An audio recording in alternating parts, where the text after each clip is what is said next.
항상 나의 곁에 안녕하세요, 듣동네 지상입니다. 잘 지내셨죠? 오랜만이에요. 피디님이 얘기하기를 요즘 힙한 패션이다 라고 해서 입어봤는데요.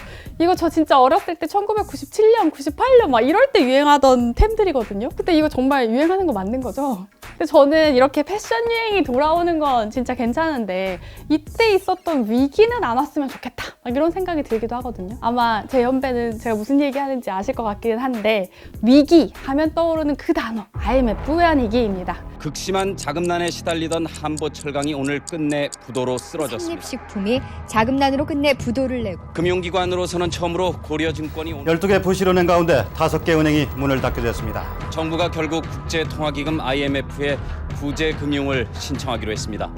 경제 우등생 한국의 신화를 뒤로 한 채 사실상의 국가 부도를 인정하고 안 그래도 요즘 뉴스를 보면 IMF 이후로 최대 위기다 뭐 이런 기사들 많이 나오더라고요. 근데 혹시 여러분 IMF 외환위기다 라고 하면 이때 무슨 일이 있었는지 제대로 아시는 분 계신가요? 지금 망설이신 것 같은데, 사실은 제가 올해 새로 시작하면서 우리가 꼭 기억해야 할 과거 이야기를 할 생각이기도 하거든요. 지금 시계를 되돌렸을 때 멈춰서 꼭 다시 봐야 하는 이야기가 있다, 그 시점이 있다 라고 하면 그때를 딱 집어서 어떤 일이 있었고 지금 내 삶에 어떤 영향을 미치고 있는지에 대한 이야기를 해보고 싶습니다. 이름은 듣동나 이열스고요. 지금 시작하겠습니다. IMF 외환위기는 한마디로 국가 주도로 경제를 이끌어가던 대한민국이 과도기를 맞아서 무너진 사건이다 라고 할 수 있을 것 같습니다. 대한민국은 전 세계가 놀랄 만큼 빠르고 눈부신 성장을 이룬 나라잖아요. 사상 처음으로 수출 100억 불을 돌파한 기념식이 29번째 OECD 회원국이 됐습니다. 매년 성장만 하니까 기업들은 빚을 많이 내고 사업을 확장을 많이 하던 시기였습니다. 왜냐하면 빚을 내도 위험하지 않다는 분위기였고, 무엇보다 위험할 때마다 국가가 나서서 부실 기업을 정리해주곤 했거든요. 사랑합니다, 고객님. 그런데 세상이 바뀌기 시작했는데도 한국은 그 분위기 그대로였다는 게 문제였습니다. 기업이 빚을 갚아야 하는 금액이 산더미인데도 또 은행은 돈을 또 빌려주고 근데 정부는 이걸 제대로 감독하지 못하고요. 재벌 기업의 생산성은 떨어진 상태였는데 계속 중복 투자를 받다가 위기에 빵 하고 터진 거다라고 볼 수 있습니다. 시작은 음마 아파트를 지은 걸로 유명한 한보그룹이 1997년 1월에 부도가 난 게 시작이었고요. 그 이후로 산미, 기아 등 당시에 유명한 대기업, 굴지의 기업들이 부도가 나기 시작합니다. 이렇게 기업들이 부도가 나니까 그 부담이 어디로 가냐? 기업에게 대출을 해줬던 은행과 같은 금융기관에도 이어졌죠. 그래서 사실 당시에 기아라고 하면, 뭐 지금도 다들 기아 하면 기아자동차 아시잖아요. 국민기업이라는 정서가 있었기 때문에 정부가 이 기아를 어떻게 처리할 것이냐, 부실 기업들을 어떻게 처리할지를 놓고 굉장히 고민하는 모습을 보였습니다. 그랬더니 해외에서 외국인 투자자들 사이에서 아니 지금 한국이 심상치 않다, 지금 한국에서 돈을 빼야 한다라는 얘기가 스멀스멀 나오기 시작합니다. 왜냐하면 이때 동아시아 전체가 금융위기가 살짝 퍼지고 있는 상황이기도 했거든요. 그래서 이 상황에서 외국인 투자자 돈이 무섭게 빠져나가고 우리나라 금융사들은 빌린 돈을 갚을 여력이 없어지기 시작한 거예요. 그렇게 허덕이다가 정부가 결정을 했던 게 IMF로부터 구제금융을 받는다라는 결정입니다. IMF가 돈을 빌려주는 대신에 조건이 있었거든요. 첫 번째, 고금리 정책. 두 번째, 구조조정. 세 번째, 공공재 영리화로 꼽을 수 있습니다. 고금리 정책은 말 그대로 금리를 높게 가져가라 라는 조건을 걸었다는 거예요. 이때 금리가 어느 정도로 높았냐면 시중은행 금리가 27%, 29% 막 이래요. 금리가 높아서 좋은 점은 이자를 노리고 외부 자본이 흘러 들어올 수 있다라는 점이겠죠. 그런데 분명 단점도 있습니다.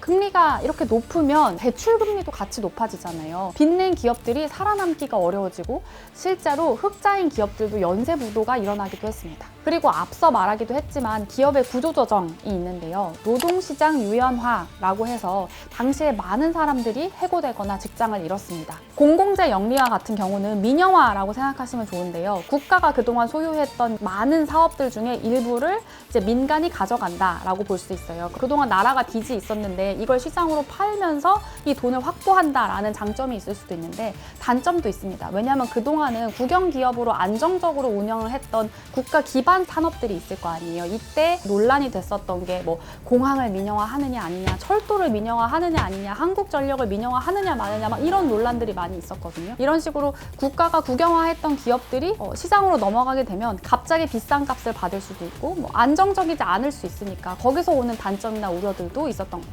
그리고 일자리 기준으로서는 해고된 공공부문 일자리만 10만 명을 훌쩍 넘었다라고 합니다. 그리고 다들 아시다시피 주식시장이 외국에 이제 오픈이 됐고 채권도 외국인들이 살 수 있게 시장이 개방되는 영향도 있었습니다. 이때 이 결정을 한 나라의 최고 결정권자들이 어떤 고민을 했는지 그리고 무슨 일이 있었는지 이 IMF 외환위기를 연구 주제로 계속 연구를 해온 교수님이 있거든요. 경남대 사회학과의 지주영 교수님을 제가 만나고 왔습니다.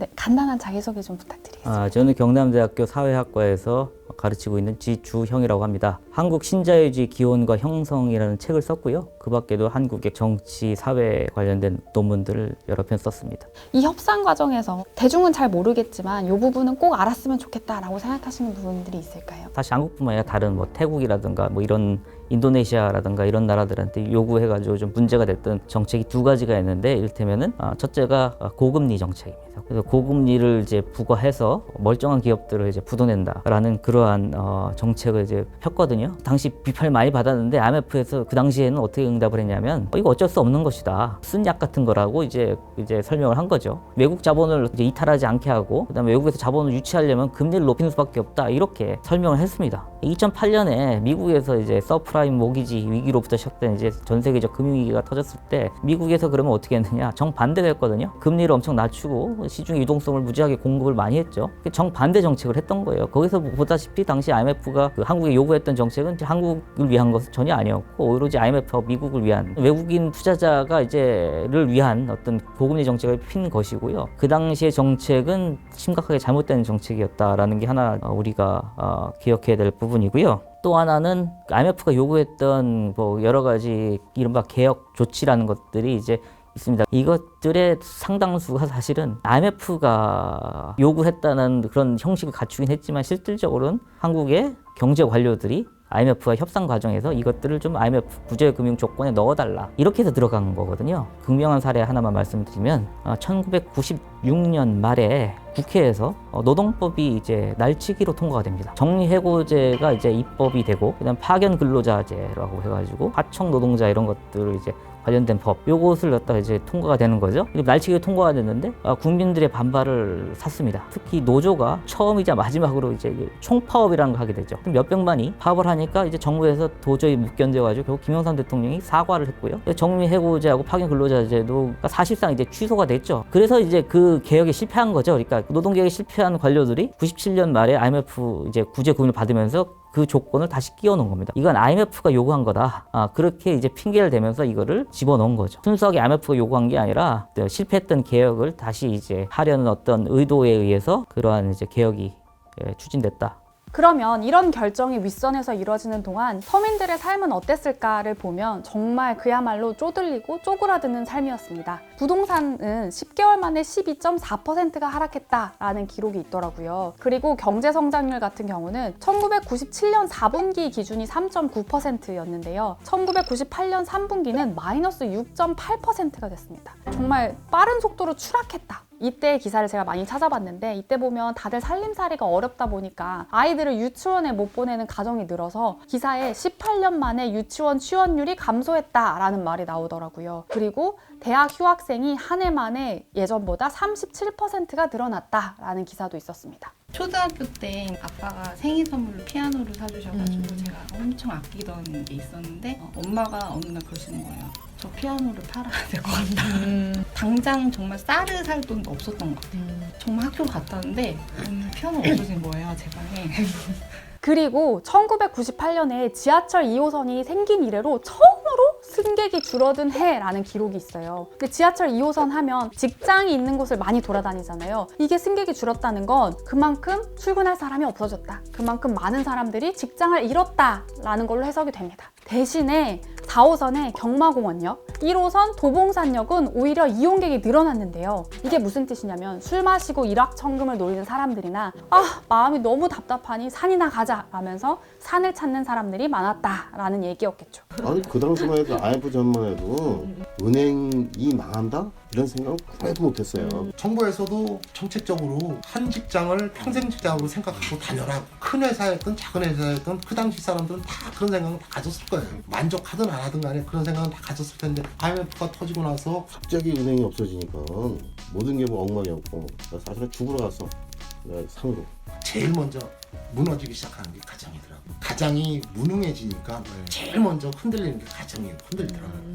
실업자는 구제금융기간 1년 만에 100만 명이 늘어났습니다. 이때 뉴스를 찾아보면 1998년 기준 한 해 동안 가정의 월 평균 소득이 23% 정도 감소했다라고 나와요. 이게 어느 정도냐면 내가 연봉이 2천만 원이었어요. 1인 가구라고 치면 연봉이 갑자기 1,500만 원으로 줄어든 거예요. 당연히 이렇게 되면 어려웠던 사람들이 더 어려워지는 일이 되는 거죠. 그래서 직업별로 월소득을 다 보면 거의 대부분 분야에서 소득이 깎였는데 그나마 제일 덜 월급이 깎인 분야가 공무원이었습니다. 그래서 이때부터 안정적인 직장, 공무원 선호 현상이 시작되기도 합니다. 그리고 또 많은 여성들이 해고되기도 합니다. 1998년 8월 기준으로 여성 실업자는 49만 7천 명을 기록했는데요. 이게 1년 만에 3배가 늘어난 수치다라고 합니다. 이 실업자들 중에 20%는 여성이지만 가장이었던 실업자라는 기록이 있습니다. 생계를 책임져야 하는데 실직한 사람들이다라는 뜻이죠. 이때 근데 당시 분위기가 어떤 거였냐면 아니 뭐 여자가 일을 해 남편 기 살리려면 여자가 직장을 그만둬야 된다고 이런 분위기가 있었다라고 하더라고요. 이게 뭐냐면 여성 우선 해고 정책이라는 건데요. 예를 들면 사내 부부가 있잖아요. 사내 부부인 사람들이 해고 우선순위가 되는 거예요. 그래서 이때 부인이랑 남편 중에 여성이 그만둬야 한다라는 분위기가 생깁니다. 이게 그냥 분위기일 뿐만이 아니라 회사에서 이걸 강제한 곳도 있었어요. 한 은행 같은 경우는 사내 부부가 그 은행 안에 총 750상 정도가 있었는데요. 이 중에 아내가 그만둔 비율이 92%였습니다. 이 아내가 그만두는 과정에서 여성 근로자들한테 아니 뭐 남편 앞길 막아도 되겠어요? 남편 내조를 잘하는 게 여자의 미덕 아니겠어요? 라고 하면서 퇴직 압력을 받았다는 거죠. 그래서 이런 부분들이 사회적으로 논란이 되니까 시민단체에서 여성 우선 해고 반대 운동이 일어났고요. 은행 앞에서 여성 대학생들이 피켓을 들고 시위하는 일도 일어났습니다. 그리고 이때는 지금이랑 정말 다르게 성희롱 문제도 굉장히 만연해 있었고 남녀 차별이라는 문제의식이 사회 전반으로 점점 커지고 있던 차라서 1998년 12월에 국회에서 남녀 차별 금지법이 통과가 됩니다. 이거 지금은 없어진 법이에요. 그래서 이 법 이후에 성차별 관련한 문제들이 공공의 영역으로 들어오게 되고 제도권 안에 감시의 영역 안으로 들어왔다라고 볼 수 있습니다. 그래서 이때 관련한 사건들은 사실 작년에 이상한 변호사 우영우 많이 아시죠? 이때 에피소드로 등장하기도 해요. 그래서 저는 이제 이 방송을 준비하면서 당시 기사를 막 찾아봤거든요. 이때 용기를 내서 목소리를 냈던 분들 덕분에 지금의 일하는 이지상이 있구나 라는 생각도 들었거든요. 실제로 요즘에 전 세계 경제가 어렵다 보니까 미국 기사 같은 거 보면 빅테크 기업들도 대규모 해고를 한다, 뭐 대량 구조조정을 한다라고 하는데 그 중에서도 외국인과 여성의 해고자가 뭐 쏠려 있다, 집중돼 있다, 뭐 이런 이야기들도 있더라고요. 사회가 어렵고 위기에 처할수록 사회 안에 굉장히 약한 고리로 걸려있던 사람들이 가장 먼저 끊어져 나간다라는 이야기잖아요. 그래서 이런 것들을 기억을 하고 과거에 어떤 위기가 있었기에 지금의 흘러 내가 서 있을 수 있는지를 꼭 기억해야겠구나라는 생각도 들었습니다. 이렇게 우리 경제 전반부터 사회의 모든 영역에 영향을 미쳤던 IMF 외환위기는 2001년에 IMF 구제금융을 받은 지 3년 8개월 만에 모든 돈을 갚으면서 종료가 됩니다. 우리나라가 오늘 IMF 체제에서 완전히 벗어났습니다.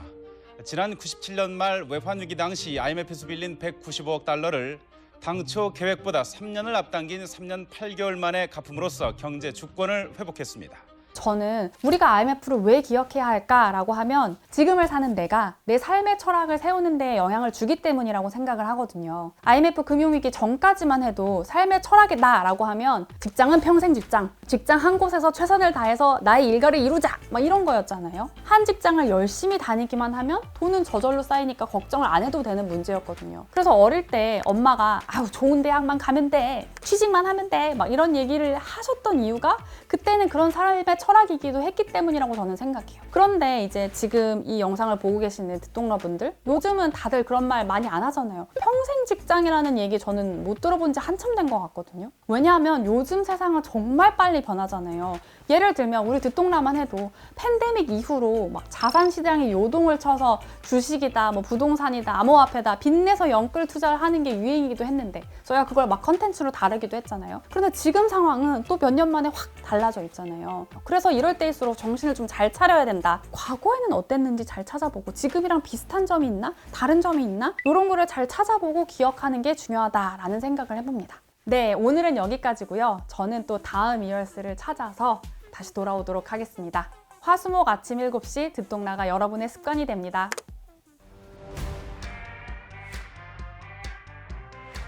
여러분, 작년에 소개했던 다시 만난 세계 레이스 기억하시나요? 그 레이스가 올해 VOD로 출시되었습니다. 급변하는 세계 정치 경제 이야기, 쉽게 만날 수 없는 전문가들의 이야기를 통해 정리해봤는데요. 변화하는 세상 다시 만나고 싶다면 듣동라 사이트에서 지금 만나보세요.